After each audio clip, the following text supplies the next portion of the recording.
Tilar. What do you talk a little bit about why you decided to research into the life of Irena Sendler? So I am a historian who writes primarily on women's biography. So I'm always interested in those topics particularly. But this was a story that had a kind of a personal family connection for us. My brother and sister-in-law were working for the U.S. State Department in the diplomatic service, and they were living in Poland. And my niece and nephew had just been born, and so I went over to Poland to visit my family. And that was right after Irena Sendler had just died in Poland. And she was very well known at that moment in Poland, but not particularly well known in other places. And it was my sister-in-law who said, "Have you heard this story that's been in the newspapers in Poland recently about this amazing woman and this network of people and what they did?" So that was how it started. I noticed that your other books have been about things like luxurious things. Like you wrote about the Champagne de Vauclicot, you wrote about the Ritz, you wrote about Chanel number 5. All these, yes, there are stories about women, but women that created a brand for themselves and that made it or were successful in this way. Um, how was this change to go into the life of somebody who worked in the shadows, who was threatened, whose life was at risk, and who was almost killed because of what she did? Yeah, exactly. So my earlier books were about luxury, but the one before this had been about the Hotel Ritz in Paris during the Second World War, and that was a story about a resistance network that some of the employees had run, and in particular, one of the woman who was married to the managing director of the hotel. So it was really that book was kind of a transition for me to thinking about the ways in which the people who live in the shadows of, kind of famous stories are actually doing amazing things. So for me, Irena Sendler was a perfect transition to that. And it was the third book that I had written on the Second World War. And normally I was writing on the Second World War in France, but because of the family connection with Poland, for me that was the big adaptation. The big change was moving to writing about the history of Poland, because I hadn't known a huge amount about the history of Poland during the Second World War until I started the book, and that was a very interesting thing to learn about. Why do you think these women, like the woman in the Ritz story and Irena Sendler, why do you think that moved them to become this force of change and this protective force in these really perilous moments in history? So yeah, I think there are a couple of reasons why Irena and her friends did it. Part of it is that they were girlfriends, right? That they had all gone to school together in social work before the war, and they all had the same professor, a woman named Helena Radlinska, who is a very, very interesting person. She was the person who taught all of them how to do community organization and engagement, but she's also the person who probably more than anybody helped set up what we now think of as the modern welfare state in the European sense of that. So she was very, very invested in social justice. And so all of the people in Irena's network had gone to school together before the occupation, and many of them were Jewish and some of them were not Jewish, but they had these very deep friendships and a commitment to political activism. And so when the war starts, when the occupation of Poland begins, I think part of it is that she has friends who are caught up in the ghetto. And so there's a really interesting study that says that, if you look at why people helped Jewish people during the Holocaust, it almost always comes back to the fact that they knew somebody as a friend who was Jewish, right? That they could imagine the Jewish community as people and as people that they were friends with, and that was a lot of why they wanted to help. But the other part of it is she had a Jewish boyfriend, and her boyfriend ended up in the ghetto, and so she very quickly gets a pass to go into the ghetto to go and see her boyfriend because she's in love with him. And because she has the pass to go in and out of the ghetto, she's witnessing what happens. And very few people outside the ghetto in Warsaw ever really witnessed on a daily basis what was happening. And I think that was the other part of what happened is her boyfriend wouldn't flee because his family was in the ghetto.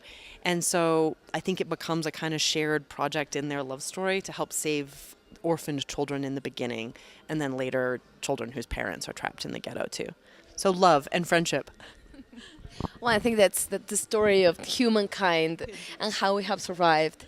Uh, what do you think this story specifically about saving children, orphan children? What do you think it can teach us right now at this moment of history? Yeah, so when I was writing the book, I mean, it's a little bit of a personal answer, but when I was writing the book, it coincided with a period that I got married and became a stepmother. And one of the things that you really think about being a stepmother is what is our responsibility toward the children of other people. And I think that's also the story in some ways at the heart of Irena Sendler's story, right? About both historically in that moment, Irena and her friends asked that question, and then for us now, I think we also, I mean, it's a timeless ethical question, right? What is our responsibility toward the children of other people? So for me, that's the core of that story, and I think Irena believed that. Although she was not a mother, I think she believed that she did have a responsibility toward the children of other people, and that was why she risked her own life to try to save them and reunite them with their families. There is a conundrum with historians that they make this deep research into history, and sometimes it turns dry and it turns very academical, and it feels detached from our daily lives. How do you make that transition into writing books that are engaging, that tell us something about ourselves and not only about people that lived before us or things that happened in another time in another world? No, I think that's a great point. So I write what's known as narrative nonfiction, which means that everything is nonfiction, but that as a writer, I use all of the strategies of a fiction writer. So I'm trying to write history that reads like it was a novel. And because exactly as you say, if history seems remote and detached from our own lives, then we're not going to read it. I mean, we might read it when we're at the university if somebody makes us on an assignment, but we're not going to sit down and read stories that don't speak to either our own experiences or to our hearts or, to some idea that this is a gripping story about something people did. So for me, what I wanted to try to do is write, a very granular account, right? Like to be able to make not only for you to understand who Irena was and the kinds of struggles that she would have had and that the other women and men, but mostly it was women because the men were away, had, but also to imagine what does a street corner in Warsaw look like. And you can go in as a historian, you can find all of that information. There's photos, there's maps, there's other diaries and memoirs that describe it. And so for me, I wanted to put you as the reader really on the street corner in the Warsaw Ghetto, so that you could feel that you were standing there and experiencing it with Irena, so that her story, had some not a sentimental, connection, but almost a cinematographic connection in that way. There have been a lot of writers, a lot of historians have written books about that period of history, and but somehow it feels like every time somebody tells a story, it becomes anew. It is reborn in a certain way, but at the same time, some criticism that has been told about books about the Holocaust is why so many books about the Holocaust? Why another book about the Holocaust? Why to write another book specifically about this topic? So I get asked that question a lot. Why so many books about the Holocaust right now? And I think actually there's a really important answer to why, which is that, so on the one hand, so when I wrote this book, I interviewed a number of Irena's children, right, of children who were survivors of the Holocaust as young people. Between, some of them were as young as 6 months, some of them were as old as maybe 10, but not much older than that. But they're all elderly people now. And so on the one hand, if you want a first-hand account of what happened during the Second World War, this is the last possible moment to hear those stories for the first time, right? Especially in Poland, where really until the end of the Cold War, it wasn't safe to talk about those kinds of stories, right? So we're in Poland in a very narrow gap of history where it was safe to talk about the stories and the people were still alive. But at the same time, for historians, the archives had 65 or 70-year holds on them, which meant that the archives were classified. They weren't available. You couldn't do certain kinds of research. And we're right now getting to the end of the 65 and 70-year holds. So every day, new government material is being released where you can finally find out what the story was. So I think part of it is that, there's a passing of a generation, and, the sense of the Second World War is what defined the last century.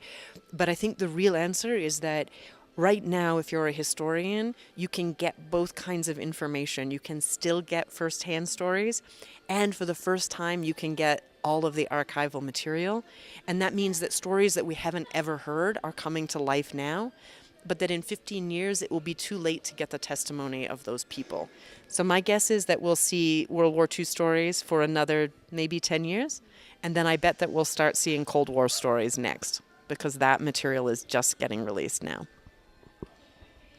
What do you think is the role of history books and these kind of history books? Do you think we learn something from history? Because it seems that history repeats itself, and we know it in theory. We know that that we need to learn the lessons from the past. But every day in the news and with everything that is going on in the world, it seems that we haven't learned. So, do you think what do you think is the role of the historian in this moment so important and so dangerous in history? Yeah, I mean, it certainly does, unfortunately, seem like we haven't learned our lessons very well. And with something like a genocide like the Holocaust and something like the Second World War, where, I mean, it's been so long since many of us in North America have experienced a war in that way, right?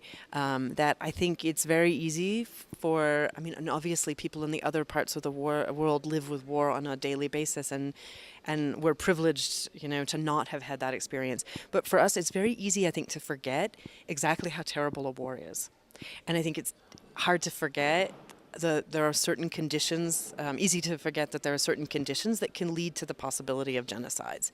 So on the one hand, there's a special responsibility as historians with dealing with the history of genocide and making sure that we never forget, right? But on the other hand, my real interest is all of the books that I've written in one way or the other are about women who are engaged in acts of resistance. Sometimes to cultural expectations, sometimes literally acts of political resistance. And what I really like about Irena's story, and also to some extent the story about the employees at the Ritz, is that these are average people, right? They're not kings and queens and politicians, and they're not people who went out of their way to make a big deal about what they were doing. They often did it privately and secretly with a community group of people who were strangers to each other before they began to work together. So for me, I think the most powerful message of Irena Sendler is that average people can do profoundly important things, even in moments of political crisis or, moments where we appear to not have learned the lessons. How do you avoid making your characters in your stories? How do you avoid making them into saints and grounding them to the earth? How do you deal with the nuances of the human character? Yeah, no, especially with Irena, that was a really important part of the story. I mean, there have been some other things written about Irena, and I think, look, I'm very sympathetic to Irena, right? I mean, she lived to be a very old woman, and I'm sure that when I am 90, I probably won't want you to remember that I had a love affair with somebody when I was married, or that I smoked cigarettes, or that, I was maybe a bit of a bohemian, or that, I went to protests and got punched, right? I mean, I might as an older woman, especially somebody who has late in life she found her faith again later in her life and became deeply religious. I can imagine that I wouldn't want somebody to think of my story through the lens of what I had done as a young person. But But at the same time, all of those are true parts of Irena's story, right?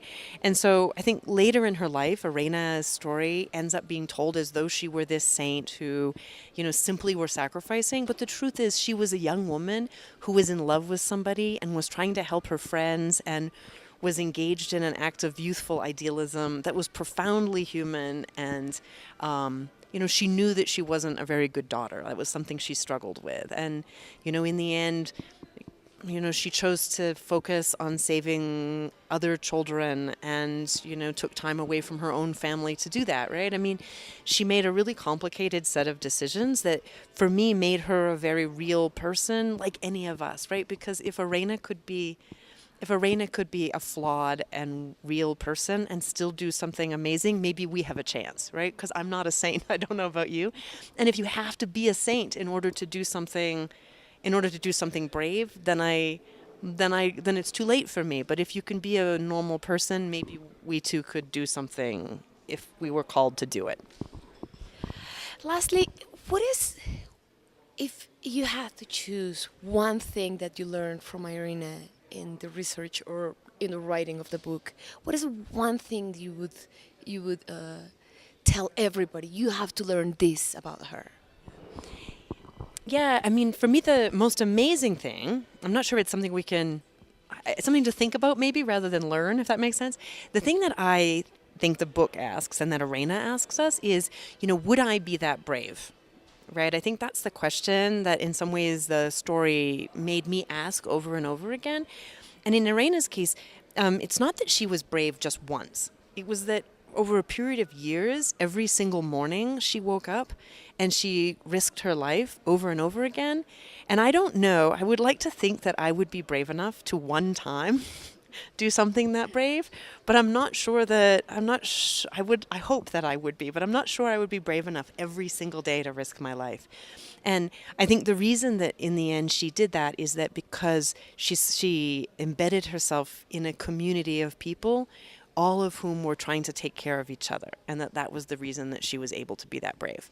So I think that's the question is, would you be, under what conditions could you be that brave?